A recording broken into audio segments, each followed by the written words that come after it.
Bismillahirrahmanirrahim. Assalamualaikum warahmatullahi wabarakatuh. Hari ini kita masuk ke materi kita selanjutnya, yaitu kita bahas larutan part 2. Jadi larutan ini akan kita bahas dalam 3 pertemuan. Yang kemarin sudah kita bahas ya, untuk ruang lingkup dan pembagian dan lain-lain ya yang ada pada larutan yang kemarin kita sudah bahas.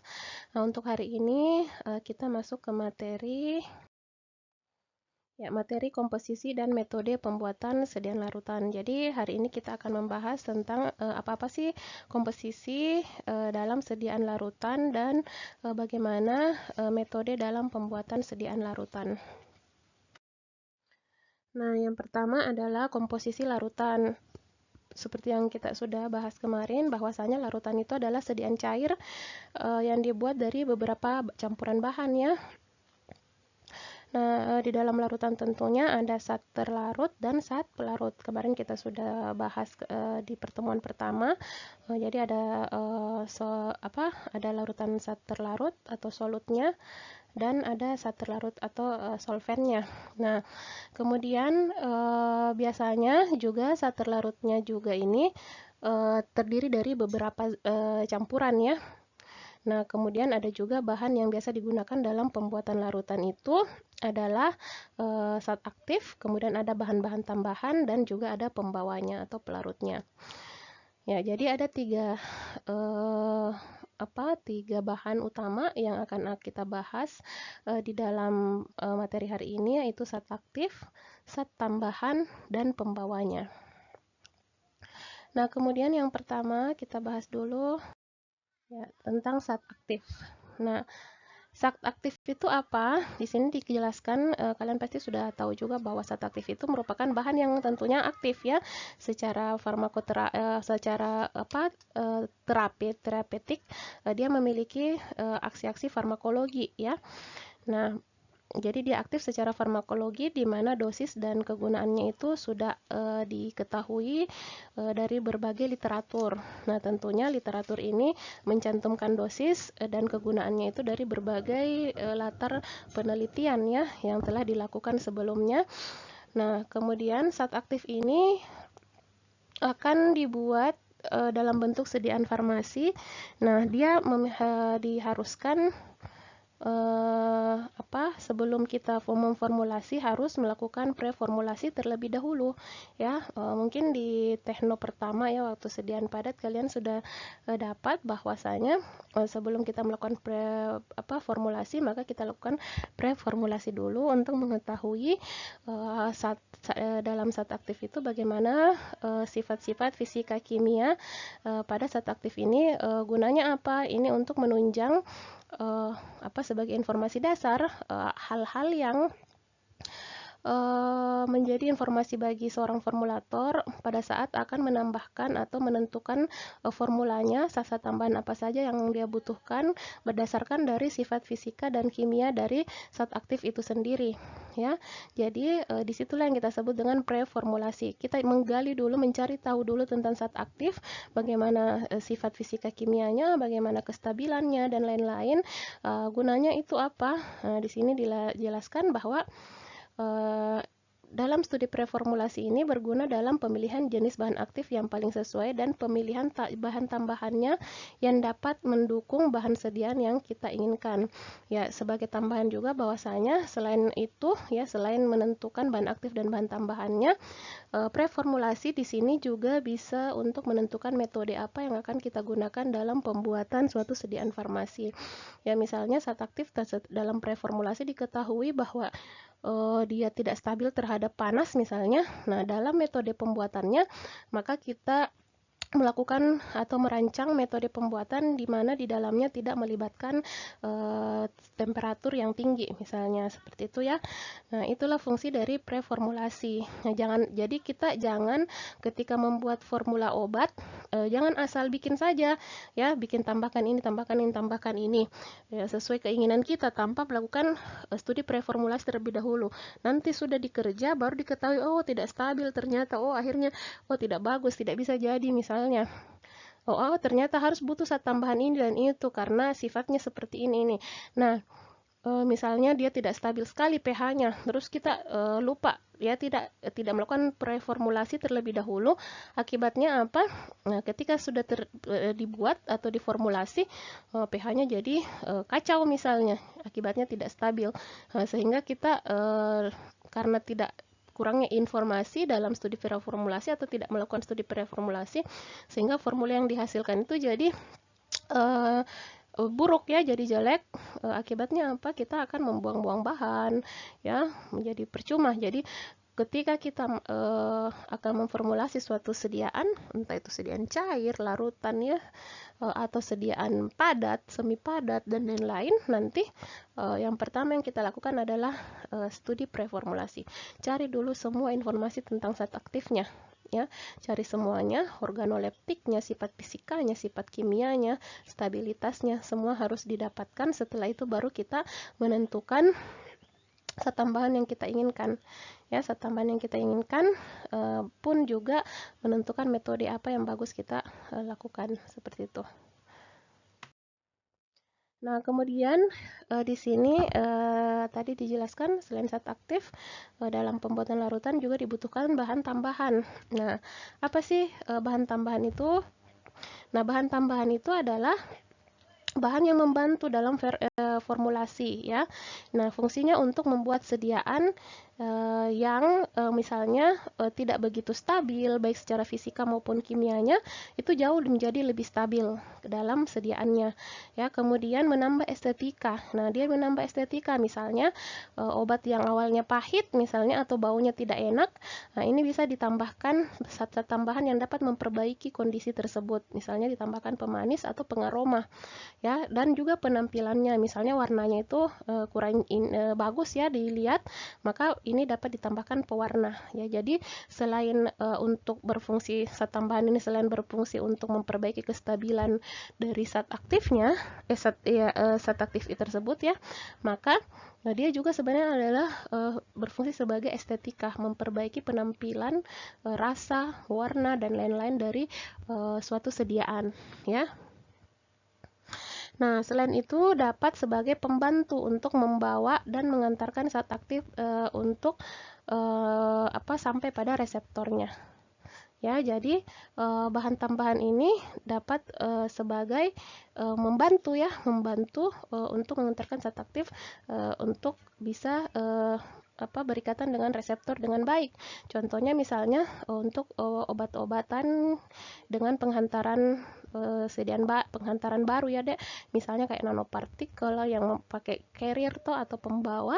Nah, ini bisa lebih membantu agar zat aktif ini sampai kepada reseptor yang diinginkan jauh lebih baik, sehingga dosisnya bisa dikurangi. Jadi ada beberapa zat tambahan yang misalnya dengan pemberian penambah carrier itu kayak supirnya ya. Jadi pada zat tambahan itu dikasihkan supir di dalamnya supaya dia tahu dia mau ke arah mana, reseptor mana yang dia harus berikatan, seperti itu. Tapi untuk sediaan larutan ya, ini kita masih membahas konvensional saja, belum penghantaran sediaan baru ya. Nanti ada mata kuliah pilihan untuk itu. Jadi kayak pembuatan nanopartikel, pembuatan mikroemulsi dan lain-lainnya itu biasanya ada pembahasan tersendirinya ya. Kemudian bahan tambahan. Nah, bahan tambahan ini harus stabil dan tidak mempengaruhi stabilitas zat aktif ya. Jadi dia harus stabil syaratnya, dan dia tidak boleh mempengaruhi dari stabilitas dari zat aktif itu sendiri ya. Di sini dikatakan dia harus inert ya, dan tidak memberikan efek terhadap tubuh serta mampu melepaskan zat aktif ketika di dalam tubuh. Jadi jangan sampai bahan tambahan yang kita pakai ini malah dia mempengaruhi efek dari tubuh kita sendiri. Ya, ini tidak boleh. Berarti dia bukan bahan tambahan yang tepat, atau dia malah mempengaruhi kestabilan dari zat aktifnya. Ya. Kemudian jangan juga bahan tambahan ini terikat kuat pada zat aktif, karena di dalam tubuh dia harus mampu lepas ya, dia harus mampu lepas supaya zat aktif ini bisa sampai ke reseptornya sendiri. Tidak boleh masih berikatan dengan bahan tambahan, karena kalau masih berikatan dia tidak akan berikan efek apa-apa. Jadi harus bisa lepas di dalam tubuh. Ya, seperti itu ya Adik-adik. Nah, yang pertama dalam bahan tambahan yang biasa kita masukkan ke dalam sediaan larutan atau sediaan cair, biasanya adalah bahan pewarna. Nah, bahan pewarna ini paling sering kita gunakan ya dalam pembuatan sediaan-sediaan cair, terutama apabila ditujukan untuk pembuat pasien-pasien pediatrik ya. Kenapa? Karena ternyata bahan pewarna ini bisa menyebabkan pasien ini mempengaruhi kepatuhan minum obat dari seorang pasien ya dek. Jadi misal nih deh anak-anak ya, kalau disuruh milih mau minum obat yang warnanya bening ya atau putih dengan obat yang warnanya pink atau warna merah, ya pasti anak-anak itu akan cenderung memilih yang berwarna ya, warna merah. Sehingga ini sangat mempengaruhi tingkat kepatuhan pasien dalam meminum obat ya. Jadi percuma ya kita memformulasi obat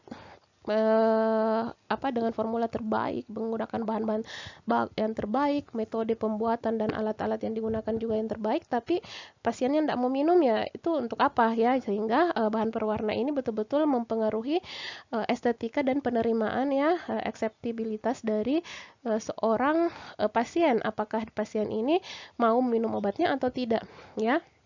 Nah, selain untuk daya tarik ya dan memperbaiki estetik dari suatu tampilan sediaan, nah ternyata ini juga merupakan parameter keamanan ya bagi konsumen. Ya, dia bisa menjadi parameter keamanan dalam hal ini. Misalnya, apakah obat ini mengalami perubahan warna dari awalnya atau tidak? Nah, sehingga ketika mengalami perubahan warna, ini menjadi suatu warning bagi pasien, jangan sampai obat yang dia konsumsi ini sudah tidak bagus lagi atau sudah tidak stabil lagi untuk dikonsumsi.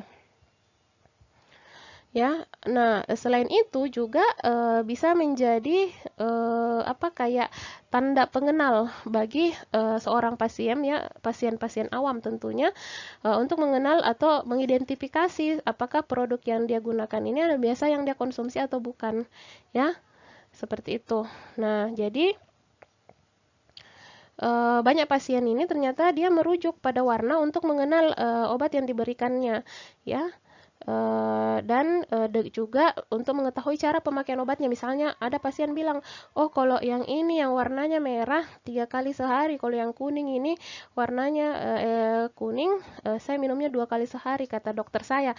Nah biasa dokter itu kalau orang awam ya, apalagi orang tua misalnya, yang susah untuk menghafal nama obatnya, biasanya dengan cara mengidentifikasi warna ini dia memberikan informasi kepada pasien ya, seperti itu, bilang ibu yang merah ini kita minum 2 kali sehari, yang 3 kali sehari, yang kuning kita minum 2 kali sehari, seperti itu. Sehingga ini merupakan sangat membantu bagi dokter maupun pasien dalam pemberian obat, juga apoteker ya ketika penyerahan obat. Biasanya kalau pasiennya agak susah untuk membaca nama obatnya, kita dengan cara memberitahukan warnanya, seperti itu ya. Nah, biasanya dalam pemilihan warna ini adik-adik harus tahu bahwa harus disesuaikan dengan cita rasanya ya, dengan penambah cita rasa.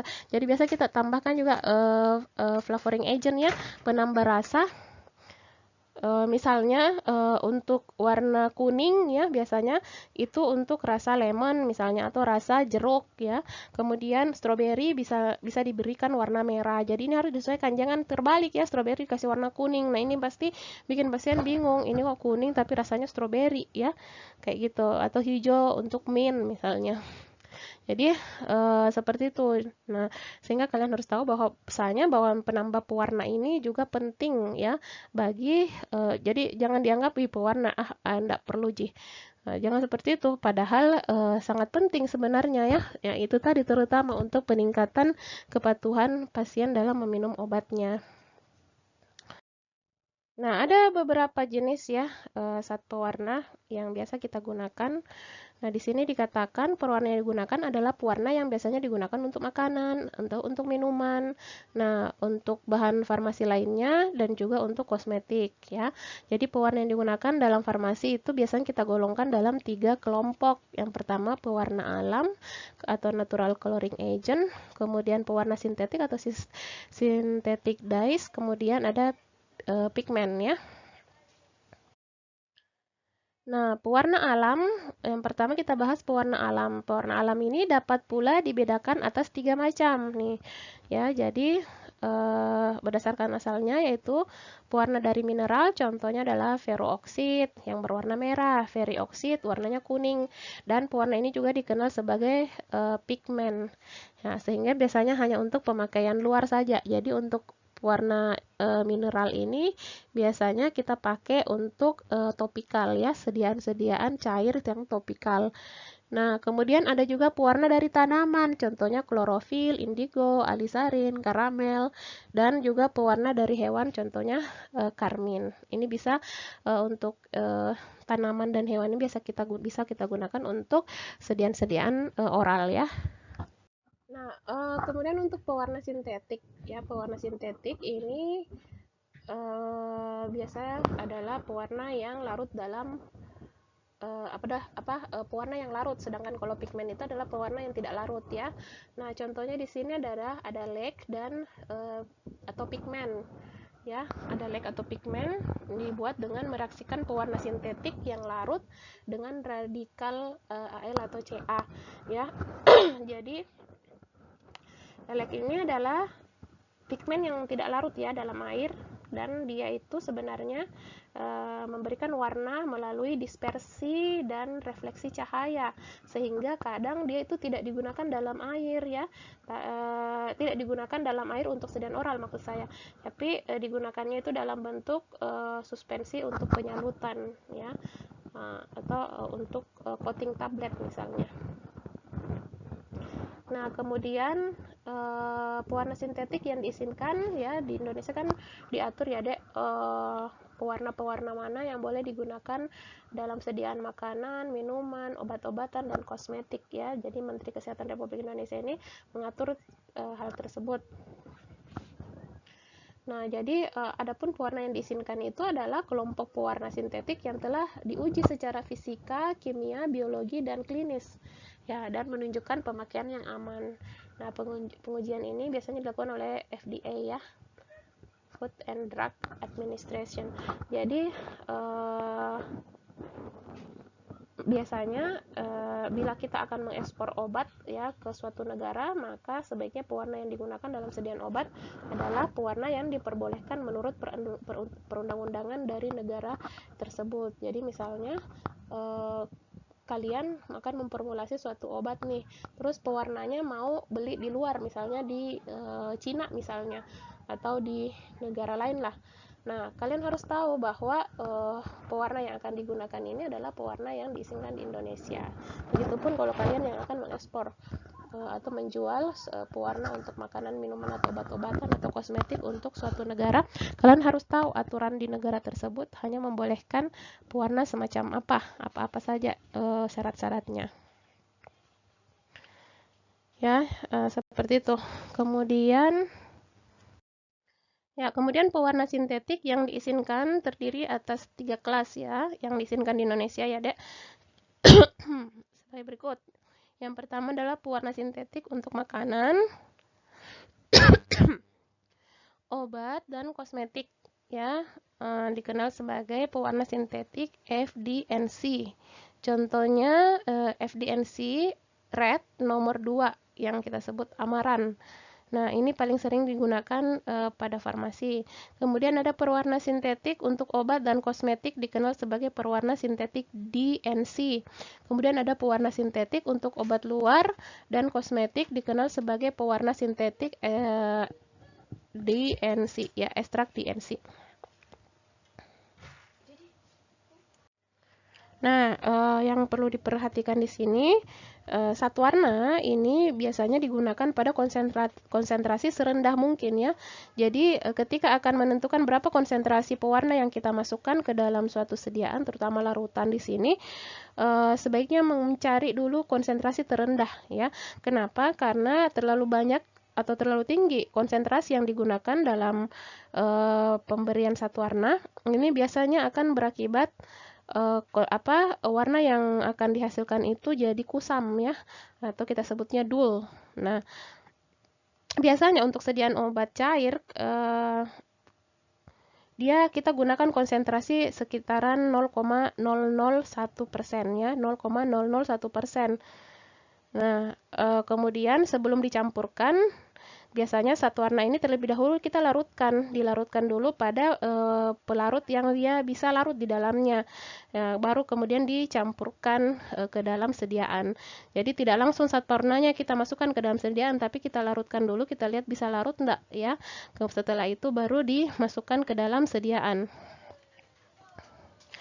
Nah, ada beberapa faktor yang yang akan mempengaruhi warna ya yang dihasilkan dalam suatu cairan, seperti misalnya tingkat pH, kemudian aktivitas mikrobiologi, kemudian bagaimana dia terekspos terhadap cahaya ya, karena ketika dia terekspos cahaya dengan tidak terekspos cahaya biasanya warnanya itu berbeda. Kemudian bagaimana kompatibilitasnya dengan komponen atau bahan-bahan lain, baik itu bahan tambahan maupun zat aktifnya. Nah, terutama pada pH adik-adik, sangat penting kalian perhatikan untuk mengontrol pH-nya, karena kadang ketika sudah ditambahkan pewarna, terjadi perubahan pH pada suatu sediaan. Sehingga ketika penambahan pewarna, kalian harus kembali mengecek pH-nya di sini. Karena warna ini biasanya mempengaruhi pH dari suatu sediaan. Nah, kemudian ada beberapa pewarna yang harus kalian perhatikan kelarutannya, apakah dia bisa larut dalam air atau tidak. Nah, untuk sediaan cair biasanya memiliki stabilitas yang buruk dalam larutan air itu misalnya adalah FDNC Blue nomor 2 dan FDNC Red nomor 3. Nah, ini biasanya tidak terlalu bagus kita gunakan untuk sediaan cairan karena dia tidak larut dalam air. Nah, seperti yang saya telah jelaskan tadi bahwa terlalu banyak menambahkan pewarna ini sebenarnya tidak terlalu bagus ya, karena akan memberikan kesan yang kusam pada bahan yang kita berikan, sehingga kelebihan pewarna ini harus betul-betul dihindari. Nah, untuk larutan biasanya yang saya bilang tadi adalah berkisar 0,05 sampai 0,01% ya. Nah, untuk emulsi biasanya harus mewarnai setiap fase sehingga digunakan pewarna sintetik yang dalam air dan dalam minyak untuk mendapatkan warna yang homogen. Jadi kalau emulsi kalian harus perhatikan kan, emulsi itu punya dua fase, ada fase minyak dan fase air. Ketika melakukan pewarnaan pada sediaan emulsi, kalian harus melihat apakah pewarna yang kalian gunakan ini larut pada fase minyak dan atau fase air. Ketika lihat pada fase minyak misalnya, kalian harus cari satu lagi pewarna pada fase air. Jadi menggunakan dua pewarna ya, yaitu pewarna yang larut pada fase minyak dan juga pewarna yang larut pada fase air, sehingga tidak akan menghasilkan emulsi yang kayak bercak-bercak. Kalau hanya emulsi air saja, pewarna air saja yang kita gunakan, maka ini misalnya kita bikinnya itu adalah air di dalam minyak, maka dia akan menghasilkan pewarnaan yang berupa globul atau bercak-bercak saja, karena yang terwarnai hanya yang merupakan fase airnya saja. Jadi kalau emulsi gunakan pewarna yang larut dalam air dan juga larut dalam minyak. Nah, kemudian bila pewarna sintetik mempunyai konsentrasi yang berlebih, nah warna akan berubah ya. Ya, biasa kita sebut, yang makanya tadi dikatakan jangan menggunakan pewarna yang terlalu banyak ya. Hal ini bisa menyebabkan terjadinya kekusaman dan perubahan warna ya, disebut dengan heterokromisme. Misal amaran ya, amaran dengan konsentrasi 0,005% ya, warnanya ungu ya. Kemudian 0,0125% adalah merah tua. Kalau dia di atasnya lagi, dia akan menjadi jingga. Jadi hati-hati pemberian warna disesuaikan konsentrasinya dengan warna akhir yang kita inginkan dan juga ekspos pada cahayanya ya. Jadi ingat, pembelian pewarna itu tidak semudah hanya masukkan pewarna saja, tapi itu tadi sedikit kelebihan akan mengalami perubahan warna ya. Ya, amaran yang kalau 0,005% warnanya ungu, tapi ketika diberikan lebih tinggi yaitu 0,0125, dia jadi merah tua. Kemudian kalau kita pakainya 0,03 malah menjadi jingga.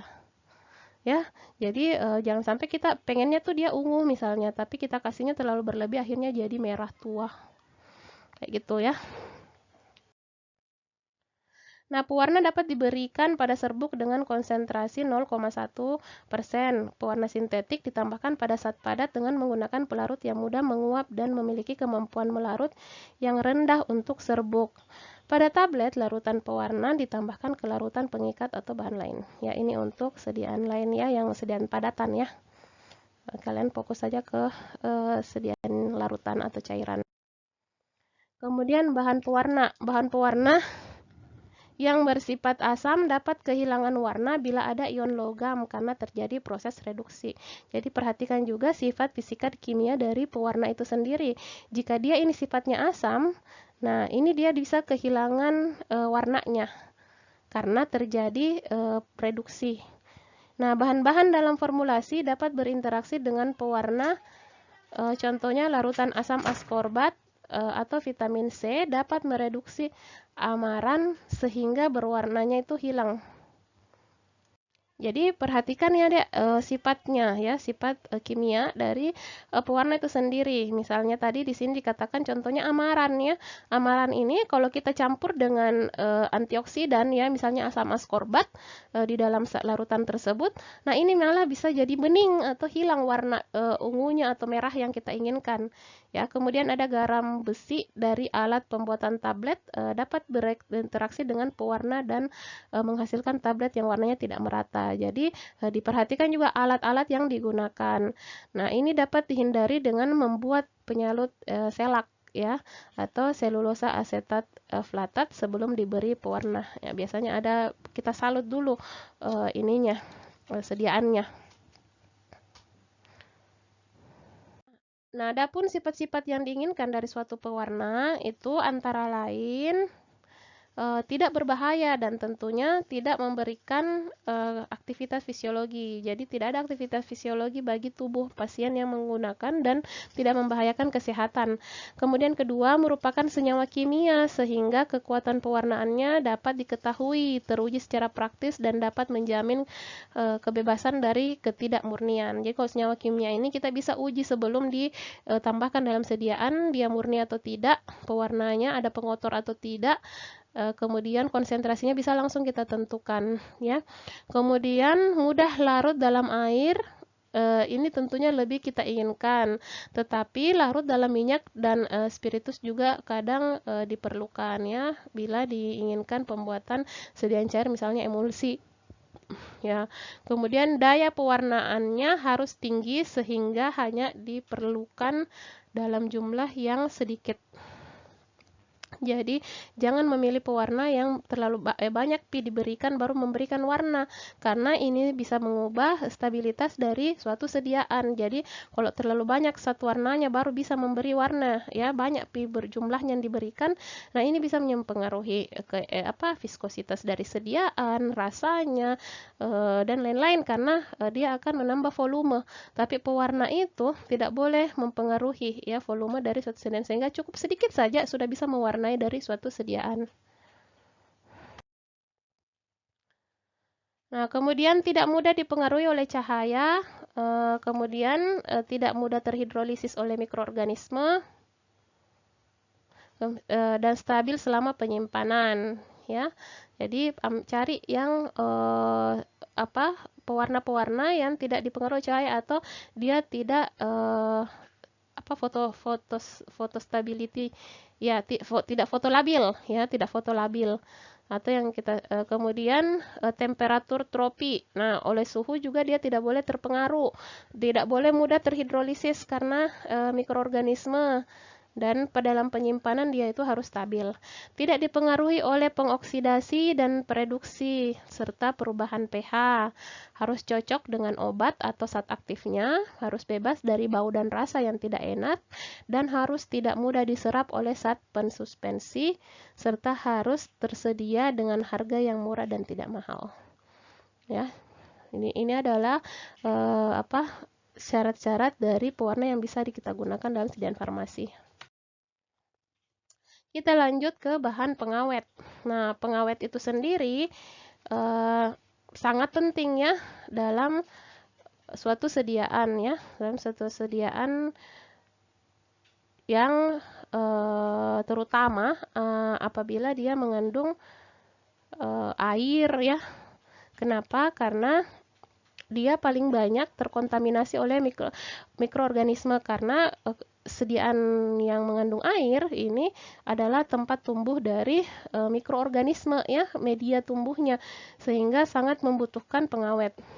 Nah, untuk bertujuan mencegah pertumbuhan mikroorganisme, sehingga pengawet merupakan sesuatu yang sangat penting ya dalam pembuatan atau formulasi suatu sediaan, terutama sediaan cair. Nah, di sini dikatakan efektivitas pengawet tergantung pada 3 hal. Yang pertama, bahan dalam sediaan, variasi mikroorganisme yang ada, serta pH dan tipe wadahnya. Ya, jadi ada 3 hal yang mempengaruhi apakah suatu pengawet yang digunakan itu efektif atau tidak. Pertama, bahan dalam sediaan, bahan aktif maupun bahan tambahannya. Ya, kemudian variasi mikroorganisme yang ada yang kemungkinan akan mengacaukan atau merusak sediaan kita, terutama untuk sediaan-sediaan non steril ya. Ya, kemudian pH dan tipe wadah. pH, stabilitas sediaan yang kita inginkan, dan tipe wadahnya ini biasanya sangat mempengaruhi efektivitas dari suatu pengawet.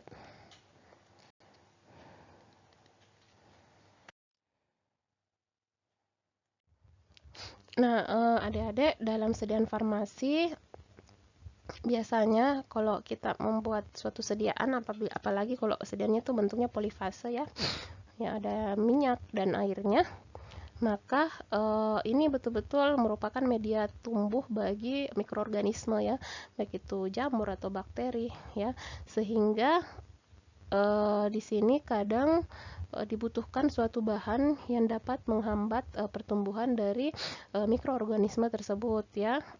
Nah, di sini kita butuhkan adalah pengawet-pengawet yang mempunyai ciri-ciri atau persyaratan sebagai berikut. Yang pertama, dia harus efektif terhadap mikroorganisme, tentunya efektif pada konsentrasi yang rendah ya. Jadi selalu kita berusaha menggunakan zat tambahan itu dalam konsentrasi yang rendah, jangan yang tinggi ya.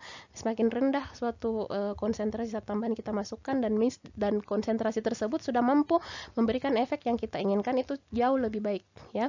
Kemudian tidak toksik tentunya, dapat tercampurkan dengan baik pada sediaan, tidak memiliki bau dan tidak memiliki rasa ya, sehingga tidak perlu terjadi perubahan pada bau dan rasa pada sediaan karena penambahan bahan pengawet. Jadi ini adalah 5 syarat dari suatu pengawet yang ideal. Beberapa pengawet yang sering digunakan dalam farmasi yaitu misalnya adalah alkohol, asam benzoat, asam sorbat, benzolkonium, klorida, kemudian ada fenol, fenil merkuri, nitrat, kemudian ada klorbutanol, kresol, dan seterusnya ya. Silakan kalian lihat di sini ya, dan beberapa banyak ya di literatur tentang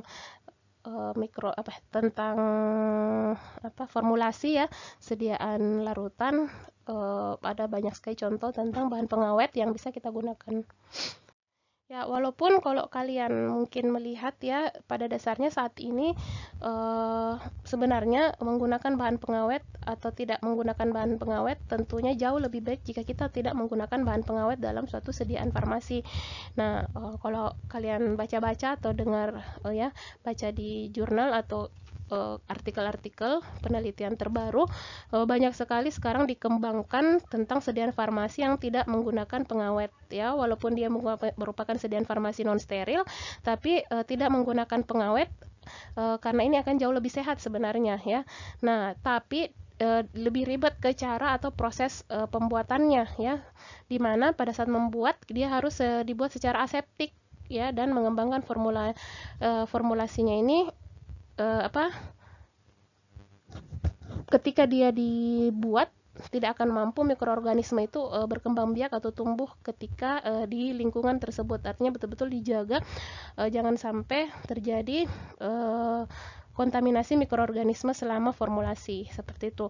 Nah, cuman itu akan sangat membutuhkan biaya dan proses yang jauh lebih ribet dibanding ketika kita menggunakan pengawet. Ya, tapi kalau kita mau bicara benefitnya tentunya jauh lebih bagus tanpa pengawet sebenarnya, asal ya itu tadi dalam proses pembuatannya betul-betul dijaga aseptik keadaan aseptiknya. Nah, selanjutnya bahan tambahan yang lain adalah bahan pengaroma. Nah, di sini bahan pengaroma ditambahkan agar konsumen dapat menerima sediaan obat dan kosmetik ini karena dari segi estetik dia jauh lebih menarik tentunya, sehingga pasien akan menganggap bahwa sediaan farmasi tersebut aman dan efektif berdasarkan bentuk, warna, bau, dan kemasannya. Jadi dengan penambahan bahan pengaroma ini akan menambah ke tingkat kepatuhan pasien tadi yang saya jelaskan pada saat tentang bahan tambahan pewarna.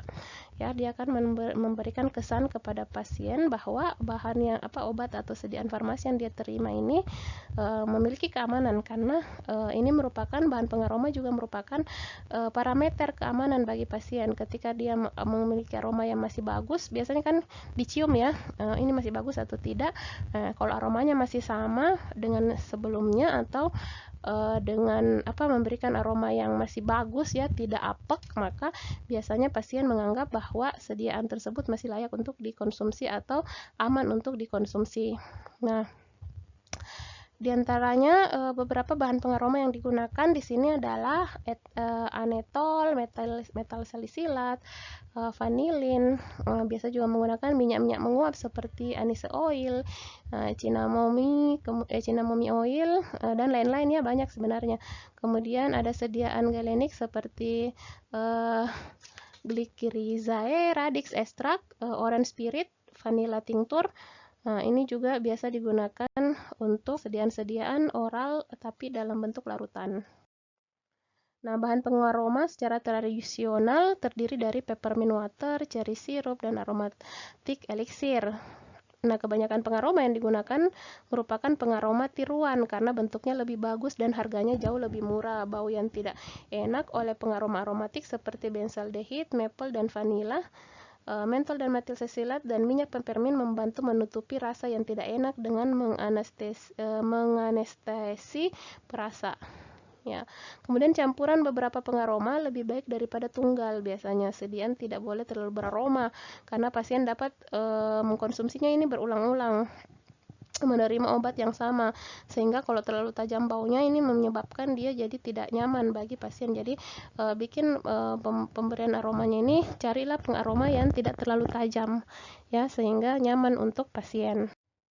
Selanjutnya adalah ada bahan pemanis. Nah, bahan pemanis ini sangat diperlukan dalam sediaan farmasi ya, atau biasa kita sebut dengan sweetening agent ya.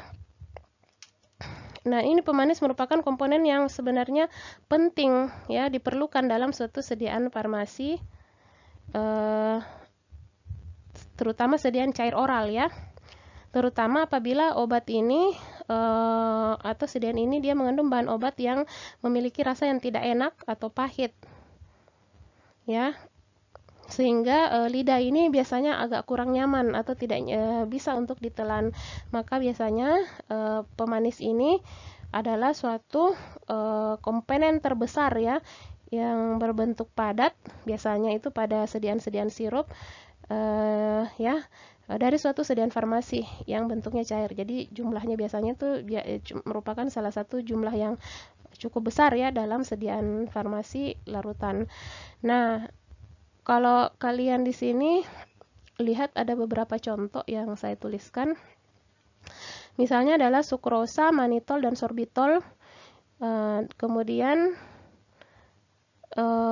itu adalah pemanis alam ya. Kemudian ada garam Na dan Ca siklamat. Kemudian ada sakarin. Nah, ini adalah yang sintetik. Selanjutnya bahan pemanis. Di sini salah satunya ada sukrosa ya. Sukrosa ini pada dasarnya kalau kalian lihat secara fisik dia itu warnanya putih dan bentuknya kayak kristal. Ya, seperti gula ya. Kemudian dia ini larut dalam air dan alkohol. Ya, ini yang paling sering digunakan yaitu sukrosa ya. Kita bisa disebutnya gula ya. Nah, jika digunakan ya, sukrosa jika digunakan dalam sebanyak dengan konsentrasi lebih dari 65% ini, maka pada dasarnya dia sudah bisa berfungsi sebagai pengawet juga ya, jika konsentrasinya lebih dari 65%.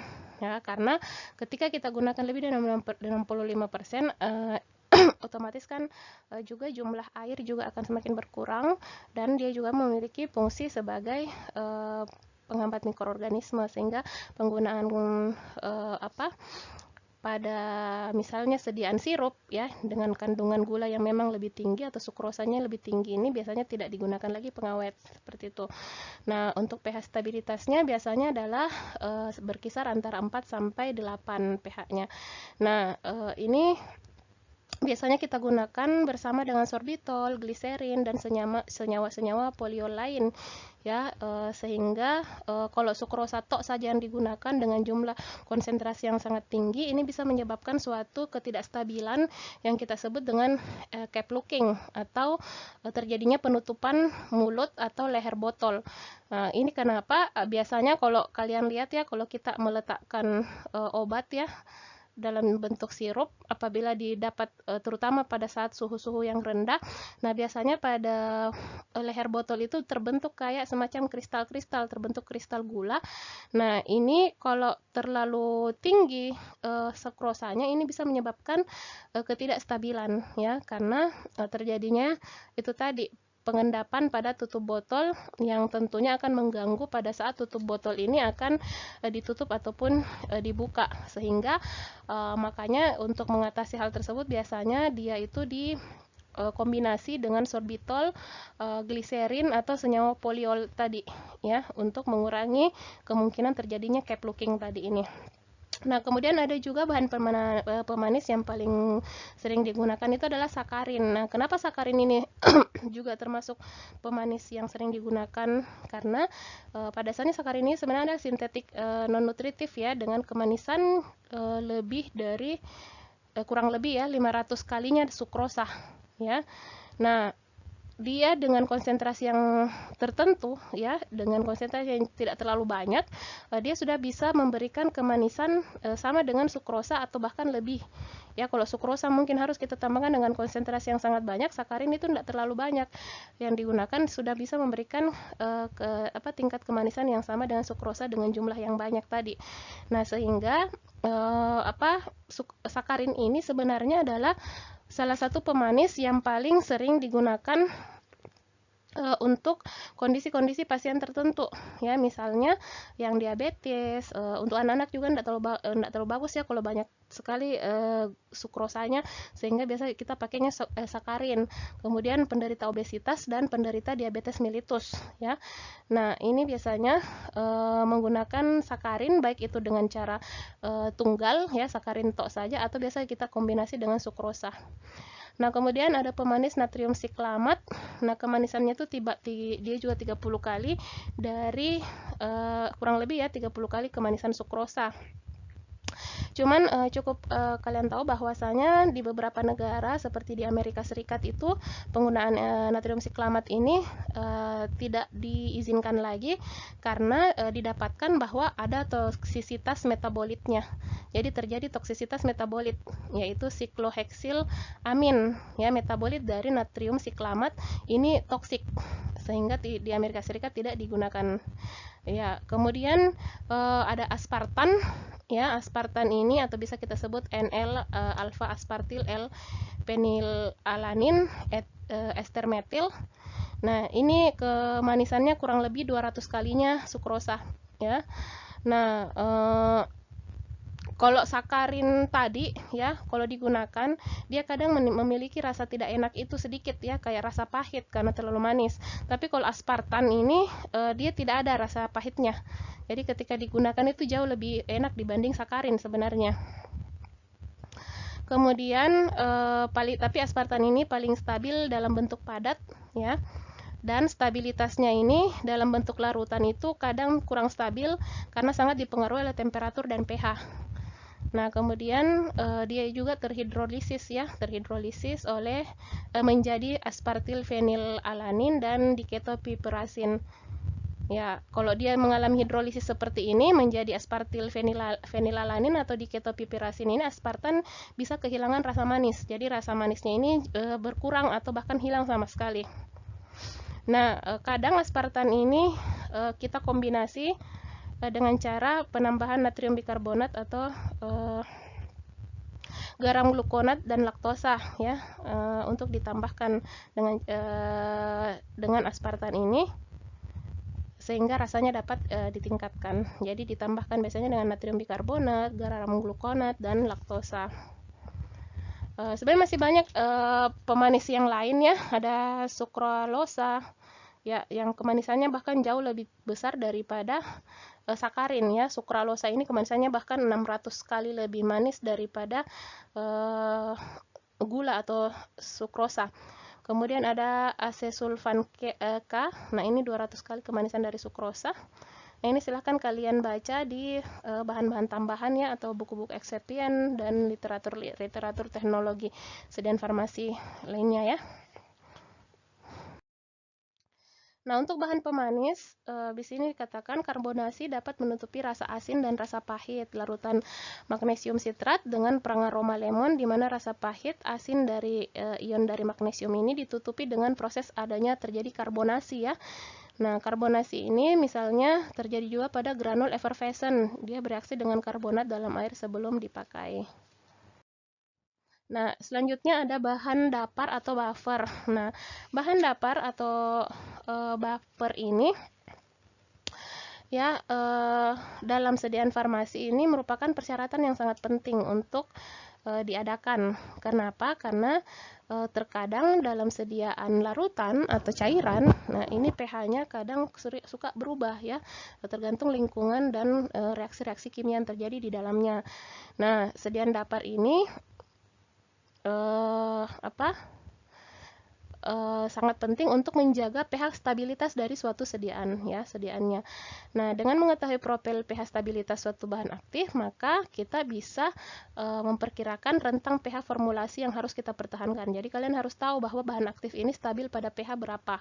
Jadi pada saat studi preformulasi, kalian harus salah satu yang harus dicari itu adalah pH stabilitas dari zat aktifnya. Kemudian kita buffer di situ, kita jaga agar dia pada rentang pH kestabilan dari zat aktifnya dengan cara pemberian dapar atau buffer.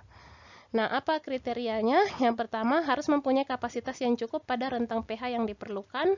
Kemudian dapar harus aman secara biologi, dan dapar juga menunjukkan efek sedikit mengganggu atau bahkan kalau bisa sama sekali tidak mengganggu stabilitas produk akhir. Jadi kalaupun terjadi ketidakstabilan karena penambahan dapar, itu sedikit sekali saja, jangan terlalu banyak ya, atau bahkan yang lebih baik apabila dia tidak sama sekali mengganggu stabilitas produk akhirnya ya. Dapar tidak mengganggu peningkatan rasa ya, tidak boleh ada perubahan rasa ketika penambahan dapar, juga warna pada produk. Kemudian penambahan dapar tidak boleh mempengaruhi kelarutan dari agen terapeutiknya atau bahan bahan aktifnya ya. Nah, ini adalah dapar yang biasa digunakan dalam larutan farmasi. Ada asam asetat dan garam. Nah, biasanya untuk pH sediaan 3,5 sampai 5,7 dengan konsentrasi sekitar 1 sampai 2%. Kemudian ada asam sitrat dan garam dengan pH-nya 2,5 sampai 6, konsentrasi yang bisa ditambahkan rentangnya antara 1 sampai 3%. Kemudian ada asam glutamat pH-nya itu 8,2 sampai 10,2 dengan konsentrasi rentangnya adalah 1 sampai 2%. Kemudian ada garam asam fosfat dengan rentang pH 8 sampai 8,2. Ini konsentrasinya adalah 0,8 sampai 2%. Ya, sebenarnya masih banyak ya dapar yang biasa kita gunakan dalam sediaan farmasi. Ya, ada asam benzoat misalnya, kemudian ada apa lagi, asam laktat ya. Nah, perlu kalian ketahui bahwasanya walaupun pada dasarnya dapar ini sangat penting untuk menjaga pH kestabilan dari suatu produk ya, tapi Ingat, kadang dapar ketika ditambahkan itu tadi ya, dia bisa mempengaruhi sifat-sifat lain pada sediaan air seperti kelarutan dan kinetikanya, sehingga ini sebaiknya betul-betul dikontrol bagaimana ketika setelah ditambahkan dapar apakah terjadi perubahan tersebut, seperti itu. Nah, selanjutnya adalah ada antioksidan. Nah, antioksidan ini termasuk bahan tambahan dalam sediaan larutan untuk meningkatkan stabilitas dari bahan terapeutik yang rentan terhadap degradasi kimia karena reaksi oksidasi.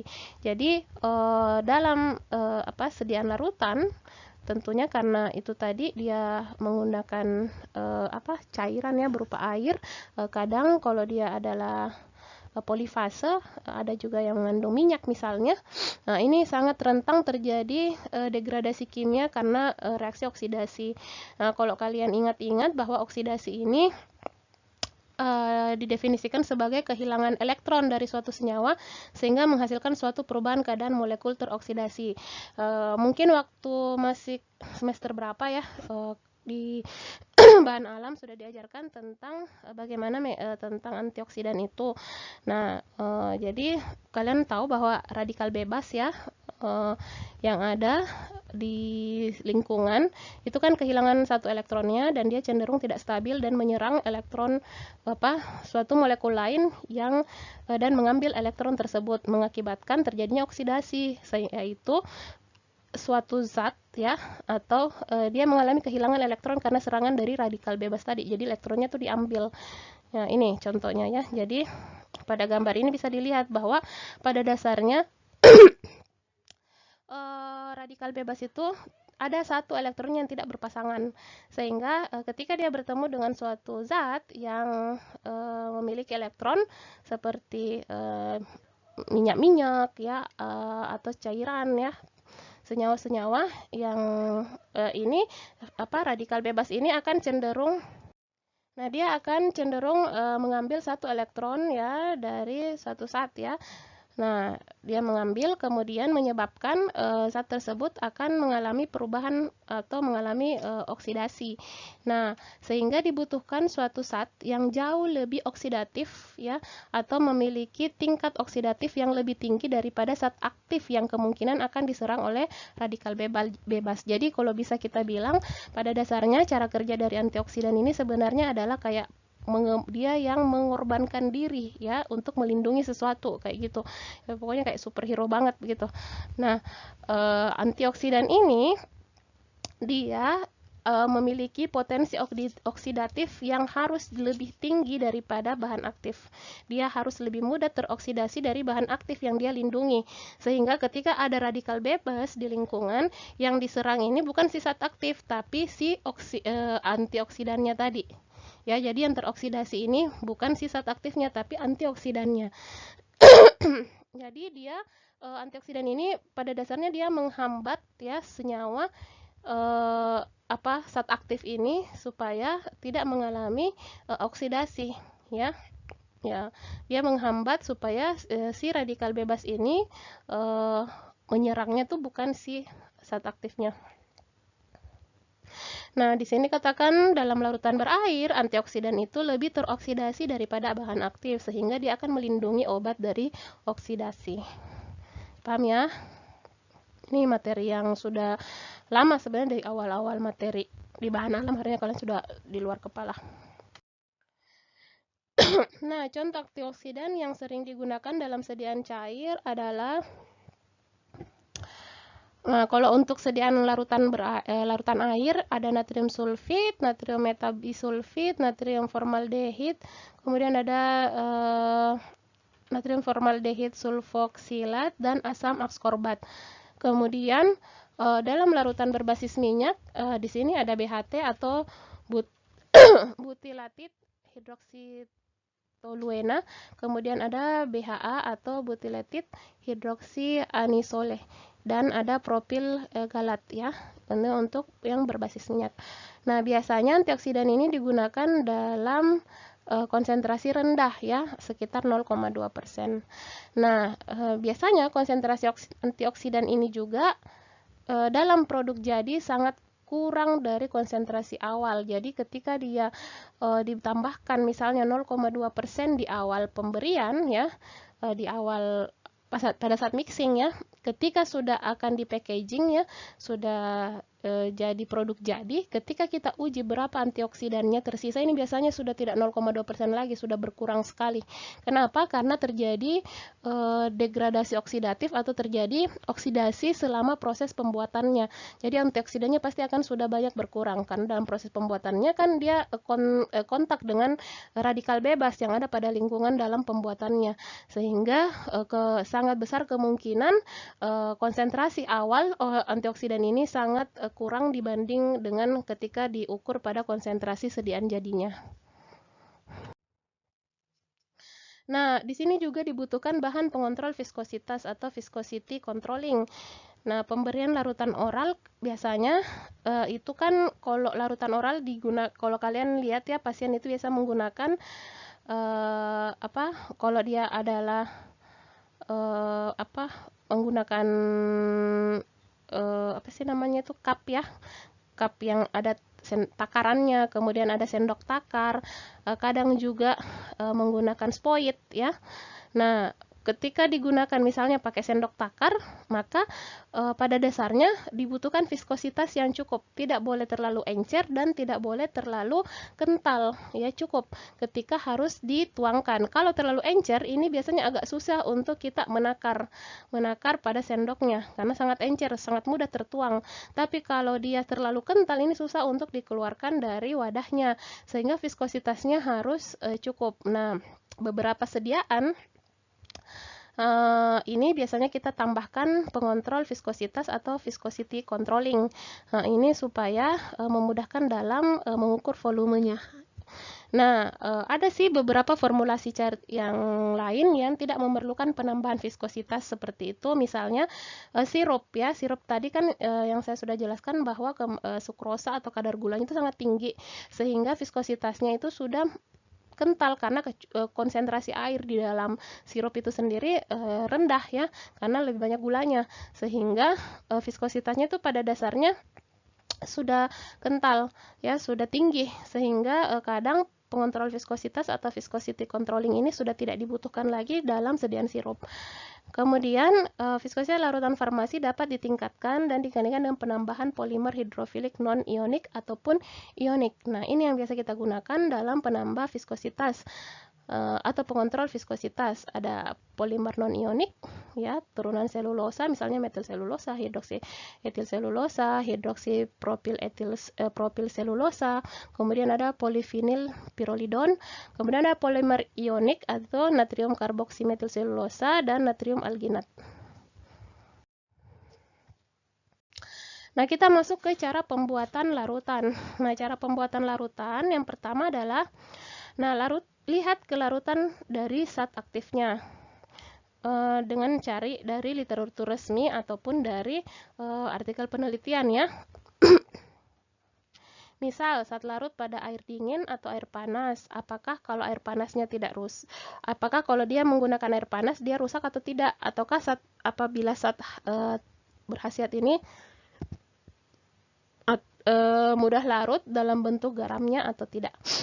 Kemudian lebih baik menggunakan Erlenmeyer daripada beker gelas ya, umumnya lebih baik karena isinya dapat dikocok ataupun diaduk ya, bisa digerakkan. Kalau pakai beker gelas karena mulutnya terlalu besar biasanya agak susah untuk kita kocok atau aduk ya. Sebenarnya untuk mencegah penguapan berlebih juga dalam proses pembuatannya. Nah, cara pembuatan larutan yang pertama, untuk santan yang sukar larut tetapi tidak menguap, sebaiknya digerus lebih dahulu baru ditimbang. Jadi untuk saat terlarutnya yang sukar larut, nah dia ini jika dia tidak menguap, tidak apa-apa kita gerus dulu ya, kita gerus dulu baru ditimbang. Kemudian penyerbukan yang dilakukan setelah penimbangan akan menyebabkan jumlahnya berkurang. Jadi kalau kita serbukkan setelah ditimbang, nah ini akan menyebabkan jumlah berkurang karena banyak yang melekat pada misalnya kertas timbang misalnya. Jadi sebaiknya digerus lebih dulu baru ditimbang ya. Jangan dibalik, jangan diserbukkan ditimbang dulu baru diserbukkan. Karena kalau ini bisa melekat pada kenapa kertas timbang melekat pada penggerus yang kita gunakan, misalnya pada pada lumpangnya ya. Nah, ini yang menyebabkan konsentrasinya akan berkurang sebab akan sukar memindahkan serbuk dari lumpang ya. Jadi sebaiknya kita ini dulu kita serbukan dulu, baru kita timbang berapa yang kita butuhkan.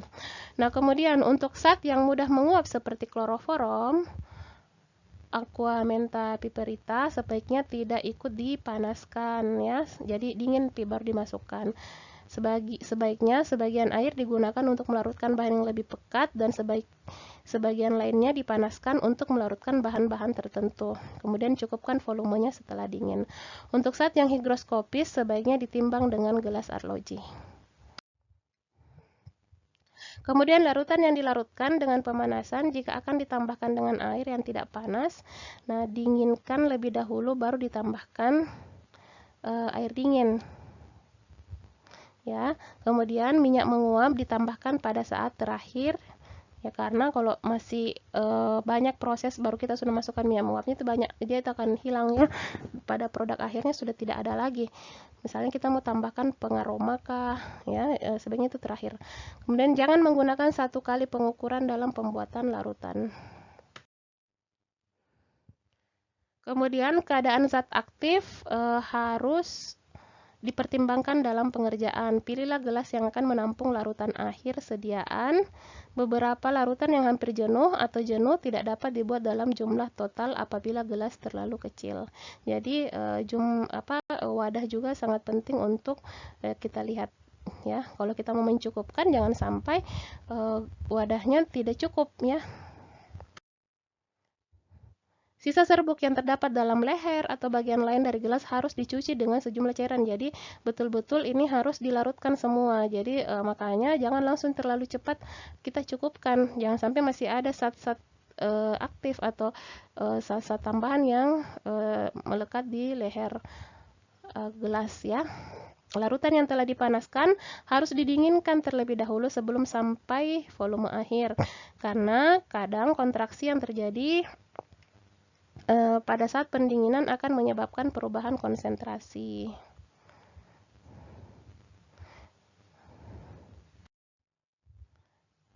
Larutan yang dibuat dengan bantuan panas. Nah, ini yang pertama adalah larutan yang dibuat dengan bantuan panas. Ini digunakan bila dibutuhkan untuk membuat sirup secepat mungkin dan komponen sirup tidak rusak atau menguap oleh panas. Caranya bagaimana? Pertama, gula ditambahkan ke air ya, yang dimurnikan. Kemudian dipanaskan sampai larutan terbentuk. Komponen lain yang tahan panas ditambahkan ke sirup panas, kemudian dicampur dan dibiarkan sampai dingin. Kemudian volume disesuaikan, jadi nanti dingin baru kita mencukupkan volumenya. Volume disesuaikan sampai jumlah yang tepat dengan penambahan air murni. Bila terdapat zat-zat yang tidak tahan panas atau ada senyawa yang menguap, ditambahkan ke sirup setelah larutan yang terbentuk sesuai dengan temperatur ruang. Jadi tunggu sampai dingin baru kita masukkan untuk zat-zat yang tidak panas. Nah, ada juga cara kedua, kalau tadi yang cara panas, maka larutan yang dibuat dengan diaduk tanpa bantuan panas. Nah, ini digunakan untuk menghindari panas yang dapat menyebabkan inversi sukrosa. Pada skala kecil, sukrosa dan zat formula lain ditempatkan dalam botol yang kapasitasnya lebih besar daripada volume sirup yang akan dibuat. Ya, dicari botol yang lebih besar. Kemudian dilarutkan dalam air murni dan memungkinkan pengadukan campuran dengan seksama. Jadi ditambahkan saja masuk ke dalam dengan air. Namun proses ini akan memakan waktu lebih lama daripada bantuan panas. Ya, jadi memang dalam proses pelarutannya tentunya dengan menggunakan panas jauh lebih cepat daripada pengadukan biasa dengan suhu ruang ya. Namun untuk zat-zat yang tahan panas ini jauh lebih stabil. Ya, stabilnya jauh lebih besar dibanding yang menggunakan panas. Walaupun prosesnya jauh lebih lama. Nah, apa sih tahapan dalam produksi sediaan larutan. Yang pertama, timbang tentunya, menimbang bahan baku, baik aktif maupun bahan tambahan. Kemudian proses pelarutannya, setelah itu tahap pencampuran, ini kemudian tahap penjernihan atau penyaringan jika diperlukan ya. Kemudian ada tahap filling atau sealing dan tahap pengemasan.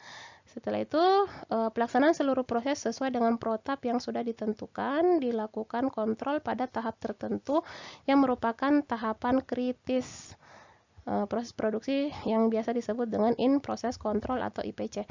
Jadi ada dalam tahapan-tahapan ini ada kalanya kita harus mengontrol ya, diperhatikan kembali maksudnya ya, pada tahapan tertentu ada yang harus kita kontrol. Kenapa? Karena biasanya terjadi permasalahan di bagian tersebut yang kita sebut dengan tahap kritis. Nah, pengontrolan ini biasa kita kenal dengan istilah IPC ya, atau in process control. Nah, ini adalah alat-alat yang dibutuhkan: timbangan, compounding tank, filtration unit, holding tank. Ini untuk skala besar ya. Nah, untuk kontrol kualitas atau quality controlnya, maka instrumen analisa spektrofotometer, GC, HPLC. Nah, ini untuk analisisnya ya. Ada spektrofotometer, kemudian GC dan HPLC. Tergantung zat aktifnya ini dia analisisnya menggunakan instrumen analisa yang mana. Kemudian alat-alat lain seperti pH meter, viskometer, pengukuran moisture content dan lain-lain. Tapi kalau di skala lab kita tidak terlalu serempong ini jadi ya. Biasanya kita hanya pakai proses pengadukan tadi, pakai botol saja langsung. Nah, atau pakai cara panas dengan menggunakan pemanasan biasa ya, tidak perlu pakai holding tank, filling machine dan lain-lain ya. Jadi kalau di industri ya, secara industri maka peralatan yang digunakan ini. Nah, ini adalah alur pembuatan sediaan larutan ya. Pertama penimbangan, setelah itu kita lakukan mixing ya. Setelah ditimbang semua bahan tambahan dan zat tambahan dan zat aktifnya, kemudian kita campur atau kita mixing. Yang digerus kita gerus dulu, yang tidak perlu langsung dicampurkan saja. Setelah itu kita saring ya, kita filtrasi. Nah, kita filtrasi. Nah, di sini ada IPC yang harus diperhatikan, yaitu organoleptis, kadar zat aktif, pH, BJ dan viskositas. Kemudian setelah itu pengisian dan penutupan botol atau filling dan cropping. Nah, ini ada IPC-nya juga, adalah penampilan dan kebocoran volume. Ya, kadang terjadi kebocoran di situ. Kemudian terakhir adalah labeling. Labeling di sini IPC yang perlu diperhatikan adalah penampilan dan kelengkapan penandaan.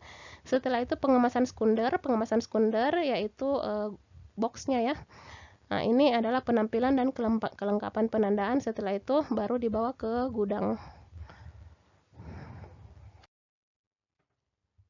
Ya, saya rasa untuk materi hari ini yaitu tentang bahan tambahan dan metode pembuatan sediaan larutan sampai di sini. Adik-adik silakan belajar membaca lebih banyak literatur ya, dan banyak membaca ya, banyak membaca ya, itu inti dari belajar ya Dek. Semoga dipahami dan bermanfaat. Saya akhiri, assalamualaikum warahmatullahi wabarakatuh.